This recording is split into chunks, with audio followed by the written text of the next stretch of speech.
Hi, welcome. In this video, I'm going to outline the diploma course content, structure, and curriculum. And what I want to first of all emphasize is this is the same across all formats of the diploma, whether you're studying online, via webcast, or in person, or a mix of those. It's exactly the same content that's covered. Now, there are a few things to cover, so let me give you an idea of what we're going to cover. First of all, we're going to cover the structure and the key features and approaches of this course, a little bit about what cognitive behavioral hypnotherapy is, how that differs from other approaches, and that this course, there's going to be a meeting also of East and West. We're going to get a little bit kind of the philosophical aspect of the course as well, and the integration of practice and wisdom from the East with the scientific approach of Western psychotherapy. We're also going to have a look at the way we teach, percentage of lecture versus practical, our spiral learning method, etc. So the diploma is split into 3 stages, and those 3 stages are followed by a written assessment and supervised case study process, and that results, if you pass the assessment, with getting the qualification, the diploma in cognitive behavioral hypnotherapy. All the content that we teach is based on experimental research into the nature of hypnosis, or clinical research into the effectiveness of hypnosis and related psychotherapy interventions. And it's worth saying that there is an enormous amount of research into hypnosis, both experimental hypnosis, what is it, how does it work, why do people respond differently, and also research into its clinical effectiveness. If you go to PubMed, for example, on the internet and type in hypnosis, you'll find over 15,000 academic research papers published on hypnosis. Now, that's a lot of research to pull together, and the way one really accesses that best is through clinical textbooks. And the course is based on 3 core textbooks. Each of these are proper academically referenced clinical textbook, and it gives a really substantial basis to the whole course and an excellent summary of all of that research that's out there. These are the 3 books here. We'll go over them in more depth, and you can find out the recommended reading later for those. This one, and the last one here. So there are many other books we recommend on the course, but these 3 form the main reference point for most of the course material. And each stage of the course is also supported by a course manual. I've got one of the ones here. This is the Stage 3 manual. They're all about 200 to 250 pages long, very substantial, lots and lots of content in there for you to go over. Now, the format is a mix of theory, group practice, practice in pairs, and discussion. And it approximately breaks down like this. It's about 25% theory and lecture, 45% practicals in pairs or group practicals, and 30% discussion. So you see it's very experientially based, but with a strong theory approach as well. And the course teaches a unique integration of 3 main psychotherapy approaches, if you will. One, hypnosis, the second, cognitive behavioral therapy, and thirdly, mindfulness. And again, to give you a sort of percentage breakdown of the proportion there, it's about 40% hypnosis, 40% cognitive behavioral therapy, and about 20% mindfulness. So you will learn a good amount of cognitive behavioral therapy in taking the course. Now, in addition to integrating these 3 approaches, we also bring a philosophical focus to what we're teaching. And I don't want that idea to put you off. What do we mean by that? In many ways, good therapy involves helping clients shift their personal philosophy about their lives, what it means to live a purposeful life, to really look and see what their values are and what they're really living to in terms of their values, and what interferes with us living a really engaged, purposeful life.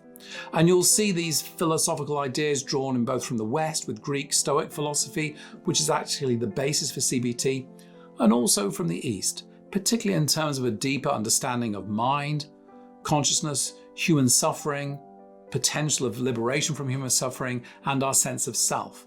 You see, so many times we or our clients are living our lives from a limited sense of self that we're constantly trying to defend and justify, and this can completely undermine really being in contact with others and leading a purposeful and fulfilling life. Now, my background is that I have a degree in psychology and philosophy, and then spent 15 years living full-time in a yoga meditation community, 10 years in the United States, but 5 years full-time in India. And what I now see is this wonderful meeting of East and West, Western scientifically focused psychotherapies like cognitive behavioral therapy and acceptance and commitment therapy are increasingly drawing on the techniques and wisdom of the East. And so you're seeing this lovely integration of bringing it together. So for example, on the course, we will bring together awareness and attention training techniques from 9th century India with understandings of neuroscience, neuroplasticity, and behavioral change from modern psychotherapy. And the college sits perhaps quite uniquely at this juncture between East and West, and yet we bring there a very rigorous skepticism to what we teach, ensuring that it's grounded in modern scientific theory, and getting rid of any of the woo, as we call it, as we actually unpack and understand the true power and magic of these techniques, especially hypnosis. Now, you'll see some courses that teach a huge mix of different approaches. And what we've seen is that students from these courses learn a lot at a superficial level, but no real depth of approach. And consequently, they don't feel really confident and skilled enough to help any one person any real depth. So we take the view of teaching one model in depth, but a wide variety of techniques within that model. So we don't teach you every type of psychotherapy, for example. You're not going to get one weekend on Freud, another on Jung, another on Milton Erickson, and then another on Carl Rogers, another on Albert Ellis. This leaves you with no depth and huge theoretical confusion. Rather, we want to teach an approach that is theoretically coherent, a scientifically based psychotherapy, a cognitive behavioral approach to human experience and learning. And then within that is what we call it's technically eclectic. We bring in a wide range of techniques, 35 in all that we teach across the course, but they're all within the same theoretical approach. So you really get to learn one approach in depth, but a really wide range of techniques that can be used within that approach. Now, this approach that we teach is called cognitive behavioral hypnotherapy, and it's an integration of CBT, mindfulness, and hypnosis. And there is a whole community of researchers, academics, and clinicians that are focused on this cognitive behavioral hypnotherapy, and we're part of that community. And we also have a special formulation of this integration that's trademarked as Hypno-CBT. So what is cognitive behavioral hypnotherapy and Hypno-CBT? I think the key feature to understand and that contrasts it with others is that it's an education and skills training approach. Now, for example, I contrast this with traditional hypnosis, where the focus is on getting the client into a deep hypnotic trance and giving positive suggestions for relaxation or reduction of symptoms. Or hypnoanalytic hypnotherapy, where hypnotic trance is used to go back to the past and access repressed memories of traumatic incidents, typically from the client's childhood, maybe from a past life. And these traumatic or sensitizing events are seen as the cause of the current problem that's happening now. In the cognitive behavioral approach to hypnosis, in contrast, we do not focus on the original or first cause. Rather, we focus on what is going on now that is maintaining the problem. So particularly, we work side by side with the client to develop an understanding and awareness of the emotional, cognitive, and behavioral patterns that maintain a problem. And this way, the power is in the present moment, developing awareness and knowledge of how our attempts to cope with something often backfire. For example, our attempts to cope with our anxiety very often backfire and they don't help. And so helping clients realize this and then develop alternative and healthy ways of coping and thinking.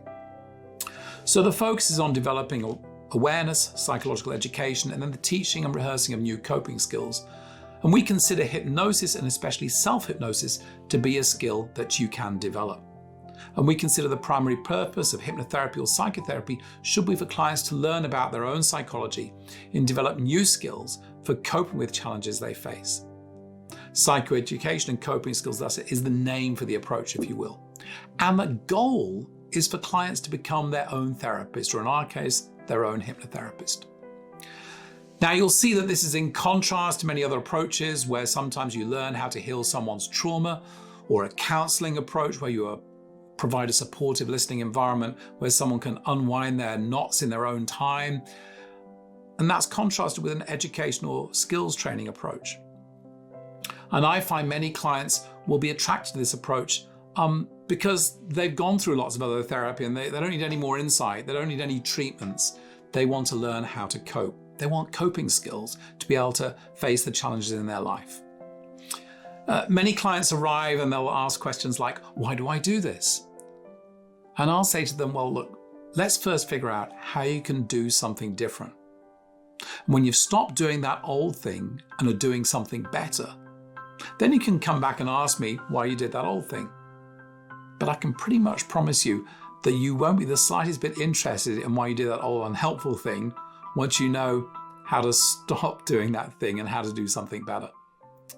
And so that very pragmatic focus of the course is there throughout.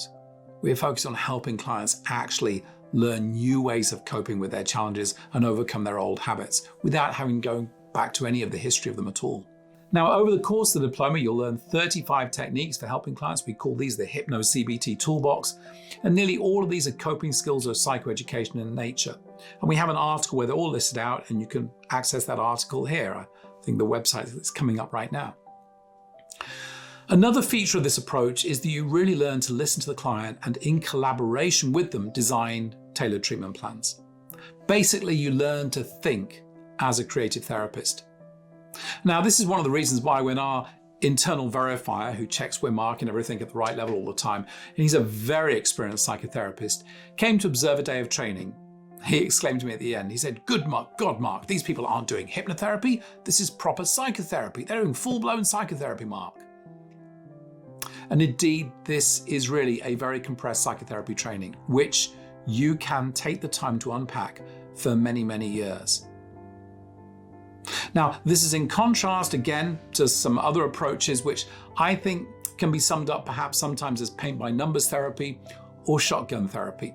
So let me explain what I mean by that. Paint by numbers therapy is where you learn, look, if this presents, then read this script. If that presents, then read them that script. If X presents, do Y. And you can tell people who've had taken this type of training, because if you go onto hypnotherapist support forums, they'll typically be asking questions like, does anyone have a script for this? Does anyone have a script for anorexia or depression?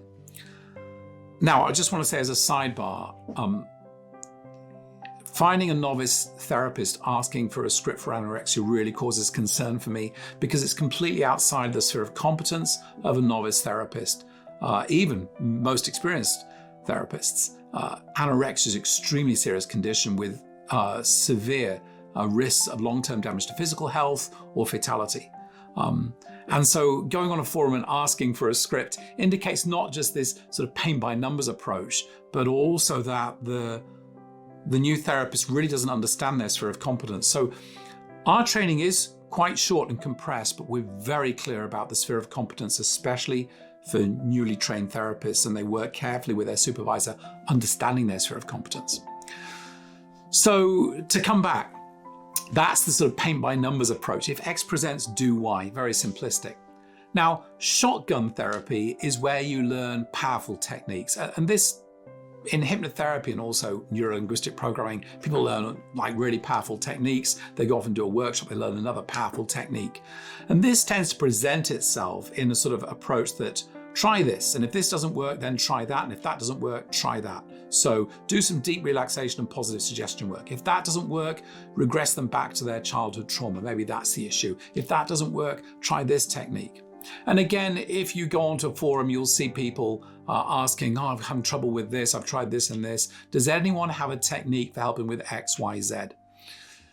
Now, again, it's just a technique-focused approach. There isn't really an understanding of what's going on with the client.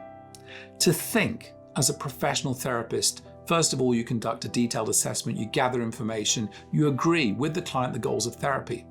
And then you and the client try to understand why, or rather in what ways, how if you will, the client is stuck. Why aren't they achieving their goals? And this is called the working model of the problem, or the hypothesis or conceptualization of the problem. Now, in many approaches, the hypothesis is that there's some childhood traumatic event that's causing the problem. That, in cognitive behavioral approaches, that isn't the working model we take. The focus is on what's going on in the present moment. We don't go into a search in the past. We go into a search into what's actually going on in the here and now, because the only thing you can change is something right now. That's the only thing. You can't go back and change the past. So we're interested not in where clients' problems have come from historically, but in why they haven't gone away and what clients perhaps are unconsciously and automatically doing that maintains their current pattern and maintains them being stuck. Now, once you've got that conceptualization and we work with the client on that, then you can select from the array of techniques, the 35 techniques of the Hypno-CBT toolbox, can select from the array of techniques the one that will most help this client move forward toward the goal, because you understand really what is keeping them stuck. So basically, it's a very informed approach. And some other approaches are going to seem a little bit mechanistic and simplistic, perhaps, or simply hopeful. But what we want you to have is a much more informed approach that's based on research evidence, on underlying theories of how we learn, how we suffer, how we get stuck, how we develop and grow. Now, these learning theories are well-established theories in mainstream psychology. Things like Pavlov's classical conditioning, Skinner's operant conditioning, what's called social learning theory, how we learn from each other, and then information processing or cognitive theories, how we process information about our environment and from our environment. Now, I know that sounds quite complicated, and yes, we really are teaching a basic foundational course in psychology and a highly compressed psychotherapy training. But don't worry. Let me assure you, we've been doing this for a long time, for over 15 years. We probably run the diploma about 40 times and taught over 1,000 students the whole thing. And each time we do it, we review it very carefully. We get feedback, we refine it, we discuss it, redo it again. It's very well evolved. It's very well developed. It's well structured, and it's very effective. And I want to also emphasize it operates on several levels. We're teaching both novice therapists and experienced professionals at the same time. So some people are taking and understanding this course at what we could call the diploma level, the level 4 level, and others are taking the information in and using it at master's level, which is a level 7 level. And so the course operates on these different levels. And one of the key skills we developed is teaching this rich curriculum to multiple levels, novices and experienced professionals at the same time. And yes, the discussions really do keep us on our toes. And I also think that creates a really rich learning environment. And we encourage the experienced professionals to approach it with what is called in Zen Buddhism, beginner's mind. Always coming with a beginner's mind, fresh like a beginner. So this encounter between the experienced professionals and the therapists, people who are training to be therapists, it's a very rich discussion and a very rich learning community that develops. Now let's have a look at the structure of learning and the approach we take. So now let's look at the structure of each stage, each course, and a reminder that we have this mix of group practicals. So we have a group practical that we do every day and practice this together as a group and discuss it. Lectures and theory, discussion of theory, then practicals in pairs based on that theory, feedback and discussion in pairs, then feedback and discussion of the practical with the whole group, and then on to the next bit of theory, some discussion, then go off for practical in pairs. Now in this way, you build theoretical knowledge and practical experience step by step. It's put together very systematically. So for example, by day 4 on the first course, you're already learning how to interview the client, develop a completely tailored script in the moment with the client and take them into hypnosis and deliver that script. And by day 7 of the first course, you're doing quite advanced pain control. And most of you will be able to throw away your introductions and deepeners in terms of scripts, and you won't need a script. You'll be able to do it just because you know what to do. Now, another key point is we take what's called a spiral learning approach. And that means we keep turning back around so that you can see what you've learned before, but from a higher level. And spiral learning is based on the idea that a student learns more about a topic each time it is reviewed or encountered.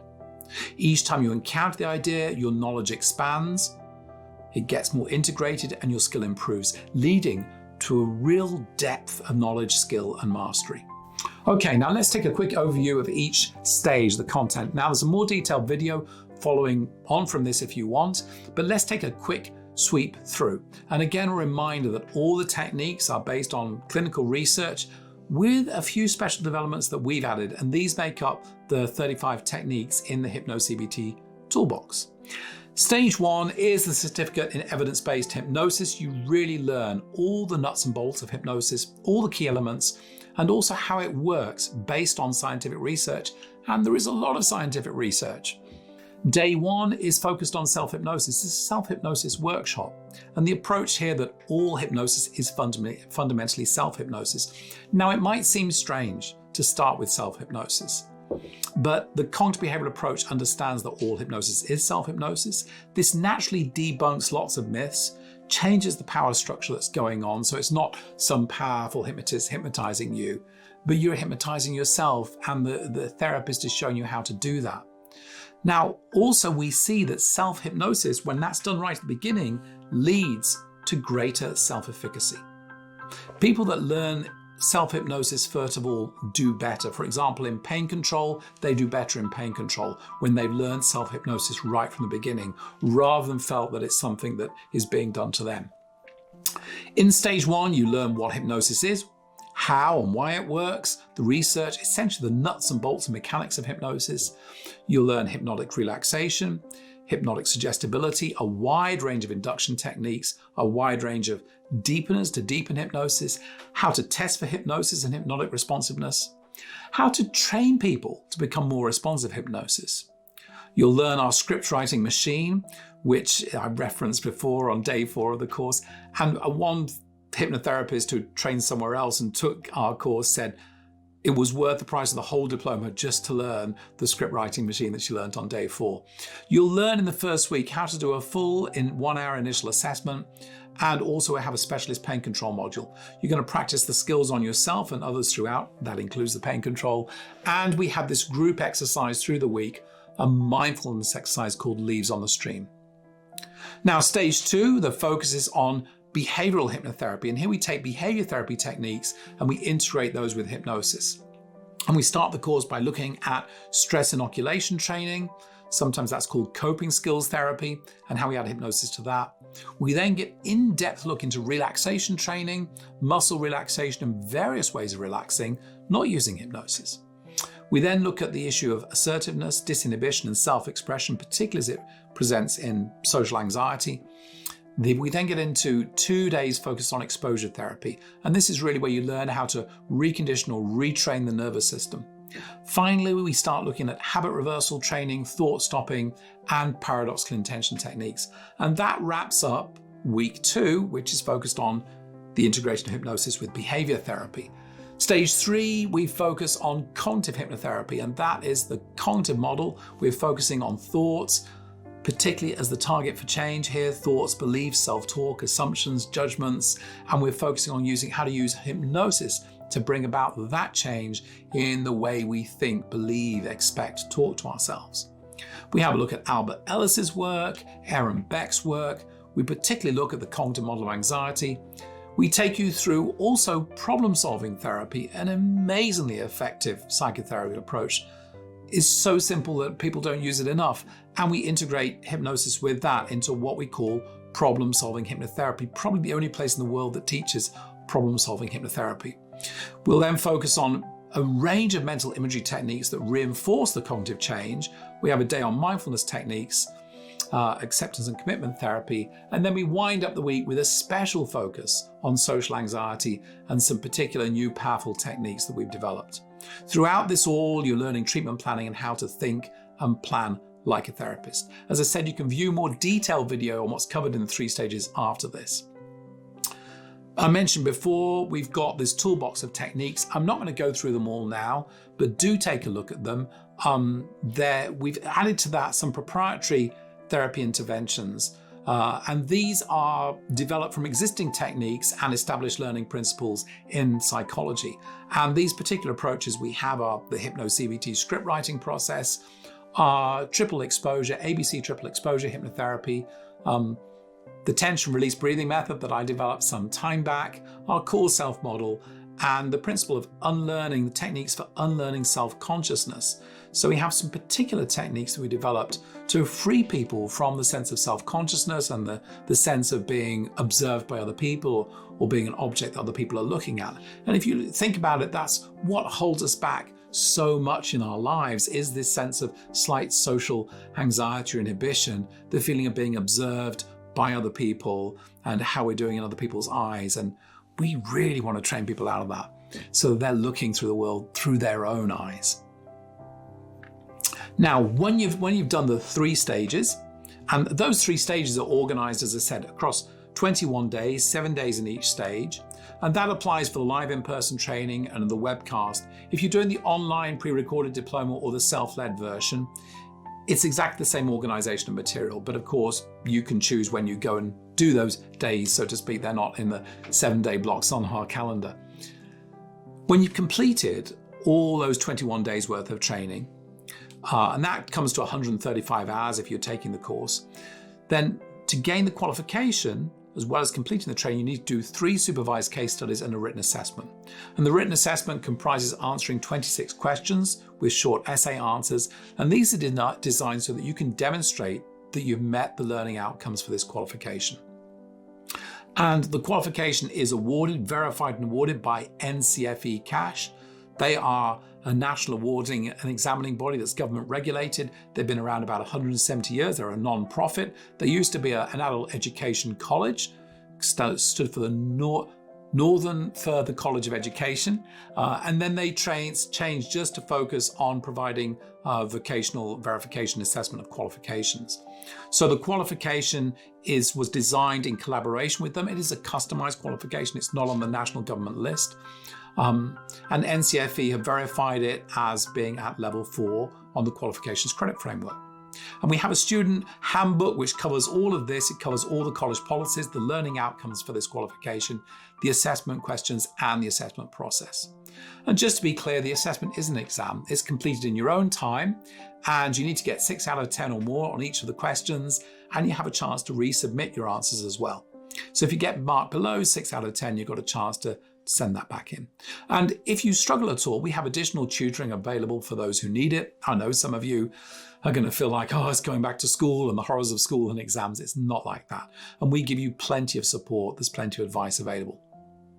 So I hope this gives you an overview of what we cover in the diploma training program, how this differs from other hypnotherapy training programs, what's included in the assessment, etc.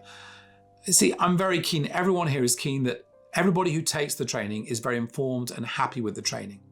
So if you want more information, I want to make sure this is the right training for you, you see. So if you want more information and want to talk to anyone, or perhaps talk to somebody who's taken the training and is in practice, do let us know. We'll put you in touch.